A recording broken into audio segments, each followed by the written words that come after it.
Explosion of CCP nuclear submarine in Yellow Sea results in 100 crew members' deaths, with military high-ranking officials blaming each other.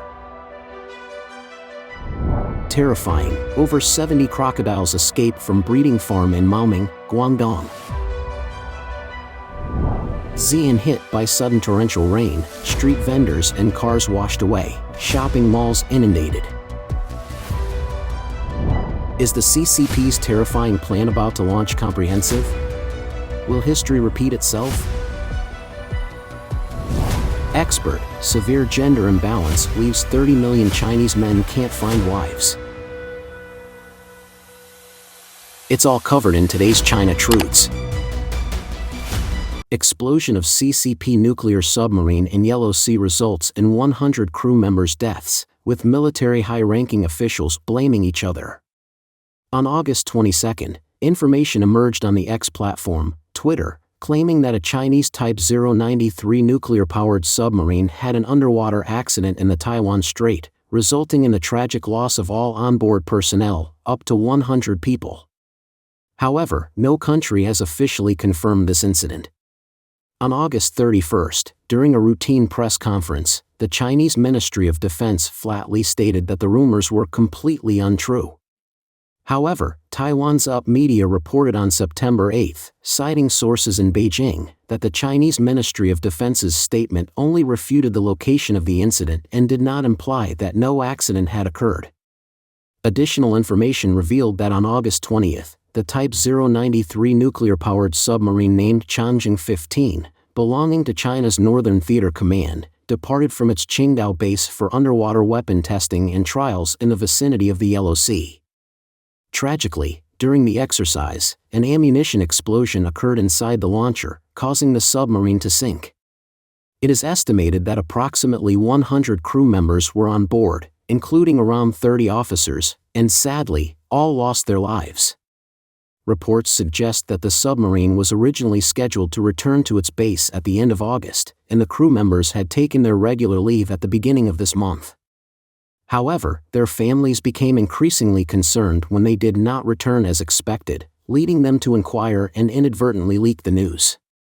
Insiders in Beijing have revealed that significant military incidents of this nature are typically kept under wraps by Chinese authorities. Often, it is only after a substantial period that the outside world becomes aware of these incidents through memorial services, family visits, and other indirect means. Reports suggest that Wang Dazhong, the commander of the Northern Theater Command Navy, is being viewed as the primary figure responsible for the recent incident. He was aligned with Xi Jinping's faction when he was promoted in early 2022. Following the accident, there has been a confidential internal investigation and an effort to assign responsibility within the military hierarchy. Some political commissars in the theater commands believe that inadequate Navy management and training were contributing factors, and they argue that Wang Dazhong should bear the greatest responsibility. However, due to past equipment issues with the Type 093 submarines, Wang Dazhong has attempted to link this case to the recent large-scale anti-corruption crackdown within the military. He alleges that the submarine accident was caused by hardware malfunctions or even design flaws and insists that the General Equipment Department should take full responsibility. It's noteworthy that Li Shangfu, who was recently transferred from being the Minister of the Equipment Development Department, formerly the General Equipment Department, to the position of Minister of National Defense, has not been seen in public for nearly 2 weeks since August 29.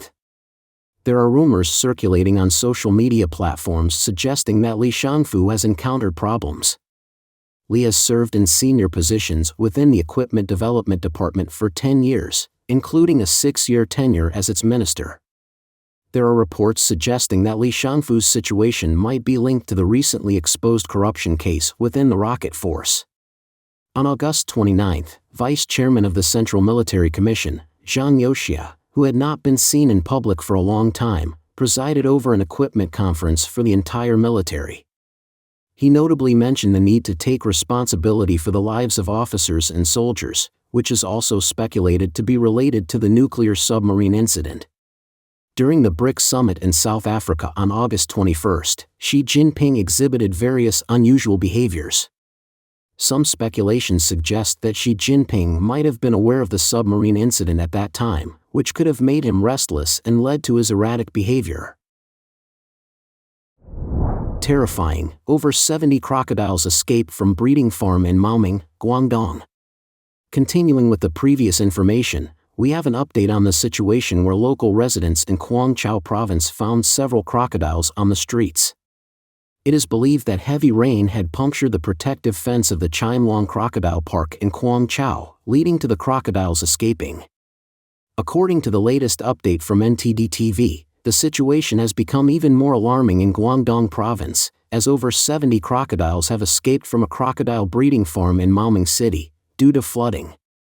According to a circulated video, numerous crocodiles were spotted on the water's surface.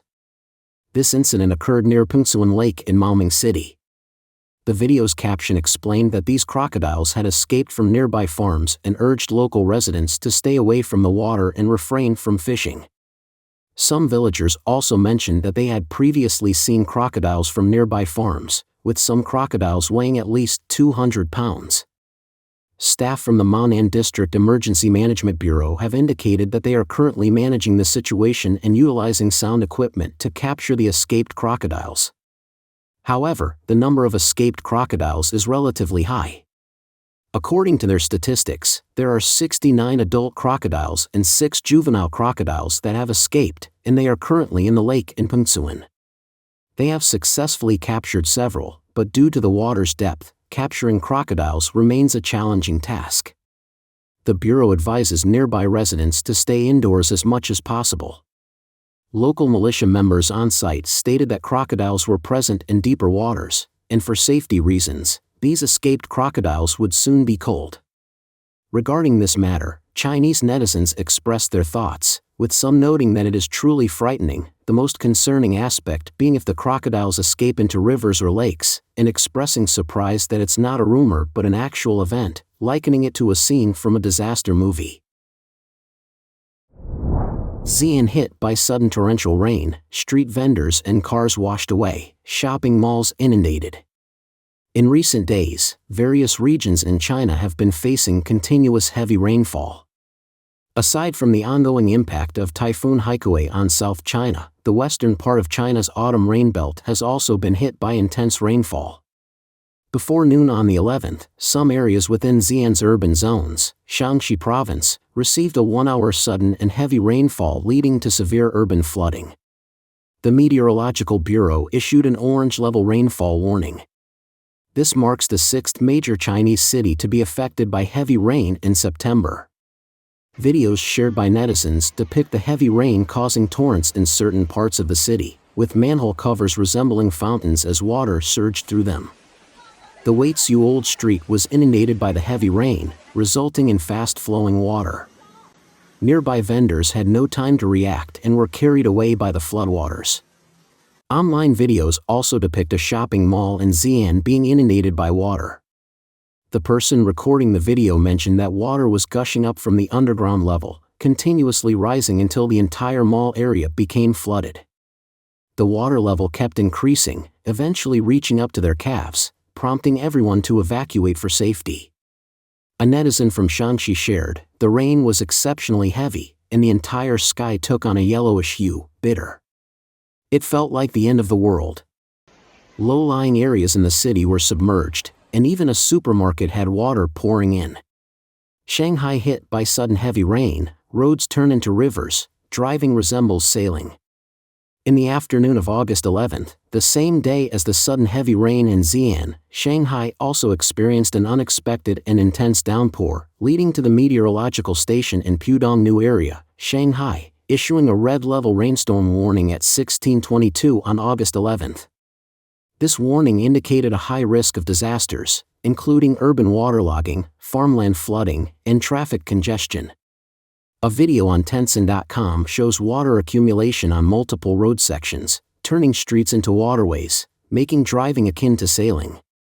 Given the ongoing consecutive storms and the severe devastation they have brought to the affected areas, some internet users have posted comments on social media as follows: "This year, it feels like the Dragon King is rushing to meet some KPI, it's raining everywhere."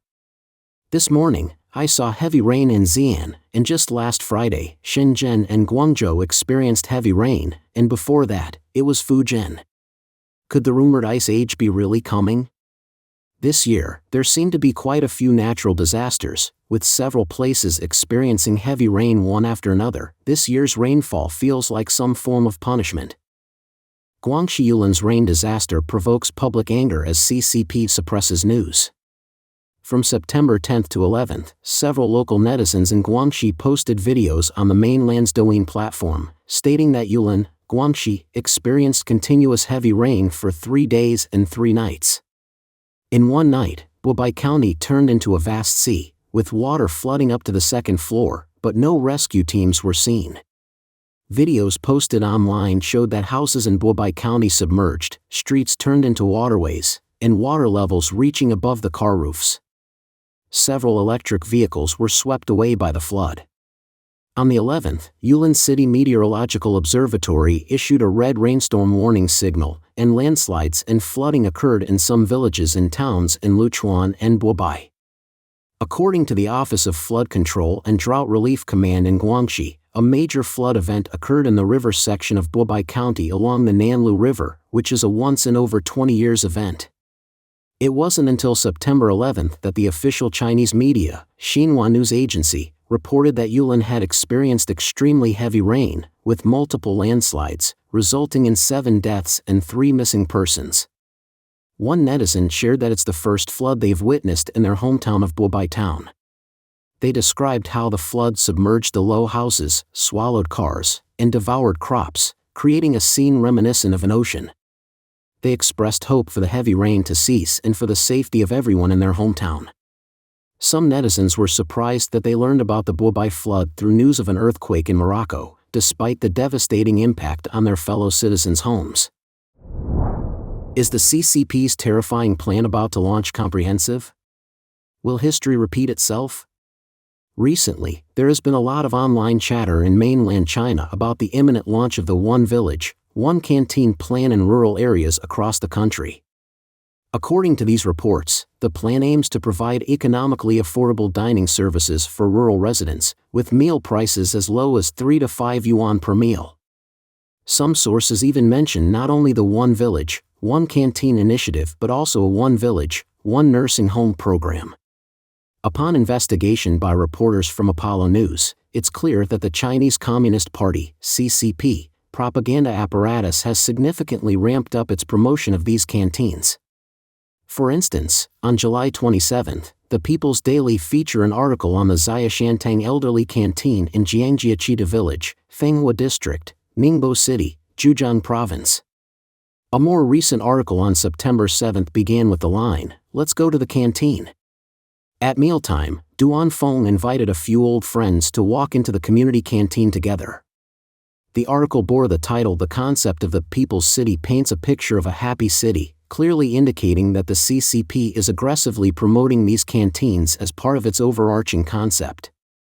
Speaking of concepts, in a speech on August 30, 1958, Mao Zedong emphasized that people's communes, characterized by their size and collectivity, should embody socialism to a greater extent than cooperatives, gradually eliminating capitalist remnants like private plots and privately raised livestock while establishing public canteens, kindergartens, and sewing groups. When the CCP touts the so-called happiness of these canteens, it often comes hand in hand with the abolition of private plots and privately raised livestock. This reflects the party's ideological perspective and its commitment to eliminating private ownership. Some mainland media outlets emphasize the incredibly low meal prices, ranging from 3 to 5 yuan per meal. However, history has shown that when the CCP introduced public cafeteria systems, they were initially touted as places where you could eat for free. Yet, ironically, these public canteens played a role in significant hardships and loss of life in the past.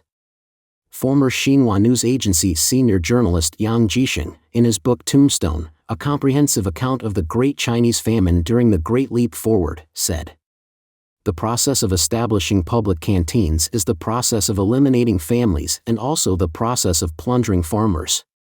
The stoves in farmers' homes were dismantled, and pots, pans, bowls, plates, tables, chairs, and benches were requisitioned by public canteens.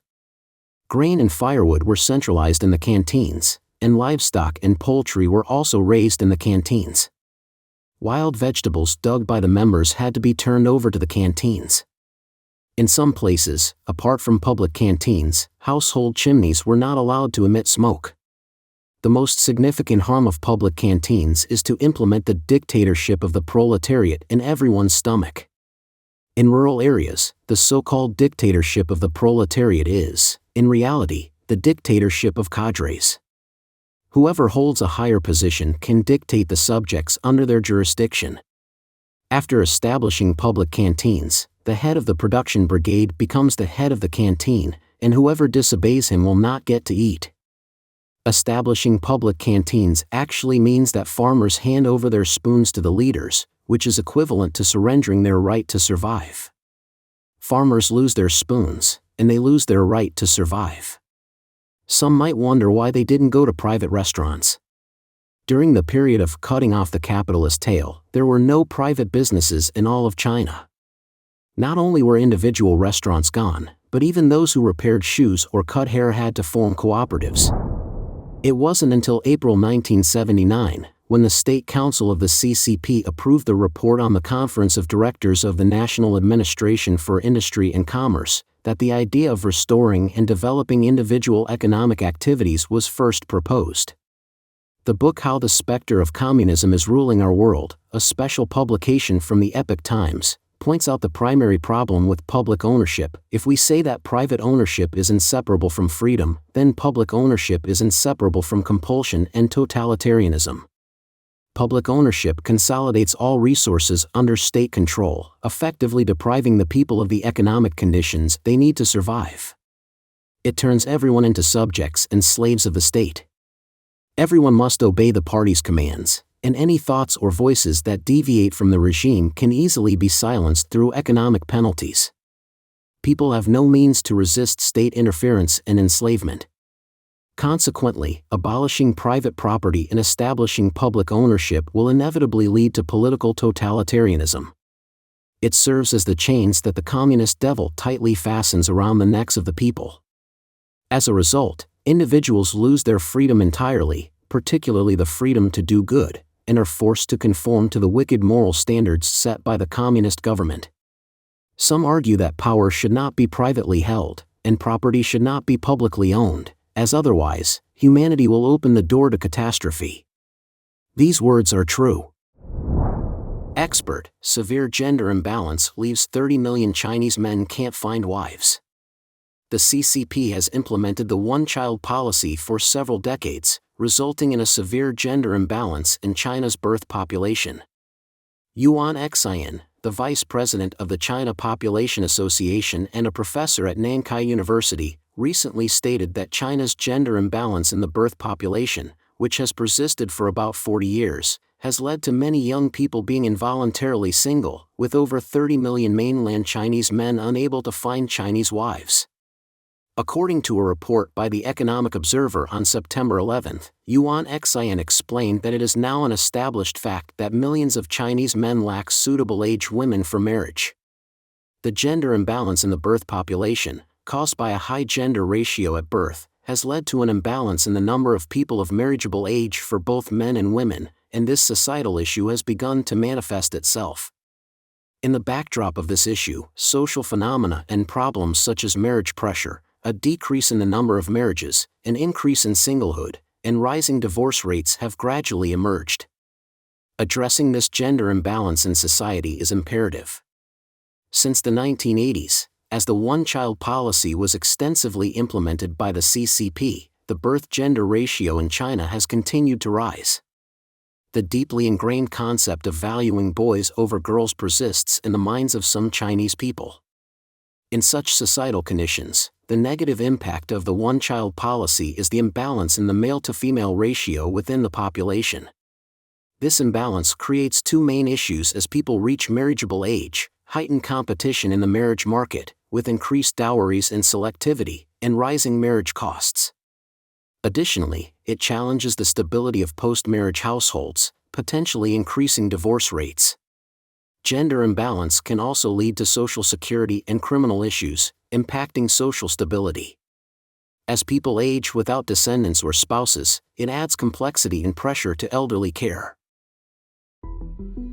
Don't forget to leave a comment in the section below to share your opinions on today's topic with us. Make sure to like and subscribe to see more interesting topics from China Truths.